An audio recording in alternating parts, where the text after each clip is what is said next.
violence in our city, and many of you say you are sick of it.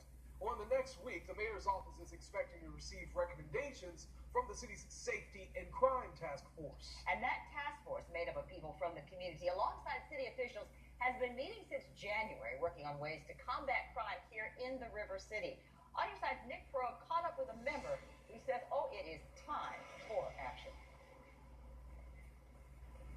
Well, Jeannie, that's right. Now, through the Kids Hope Alliance, the city of Jacksonville has invested roughly $4 million in early education, $16 million in elementary and middle school, but less than $2 million in terms of preteen and teen programs.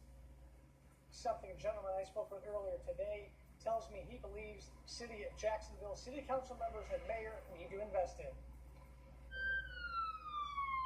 When I hear task force, I think force. I think action. And that's the thing that we haven't done. Preston Harris says the discussion he sat in on, mental health, education, and juvenile justice experts as part of the mayor's task force, has been great, but he wants action. But when we started the task force, they said it was a marathon. And the thing is that we need to have a sense of urgency. With temperatures heating up and students almost out of school, Harris is hoping the mayor addresses Jacksonville's teenagers. We need to do something for them for the summer to keep them out of trouble so that we can elevate them. Currently, only 3% of high school students are being served through the Kids Hope Alliance. First Coast News has learned a draft of recommendations calls for Jacksonville to invest an additional $1 million for teen programs specifically, another $100,000 to address mental illness, and another $100,000 as part of the city's trauma response plan. For the summertime, that's the most important time for youth. That's when the most youth get in trouble.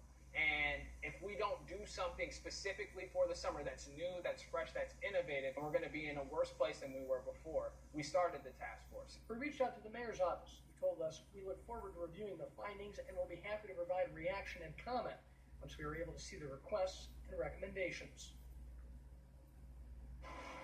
And back out here live again, the mayor's office telling us that they expect that to be released here within a few days.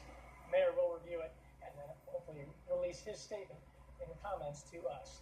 Keep it here for the latest on this. We're in Jacksonville tonight. Nick Perot, First Coast News on your side. Nick, thank you so much.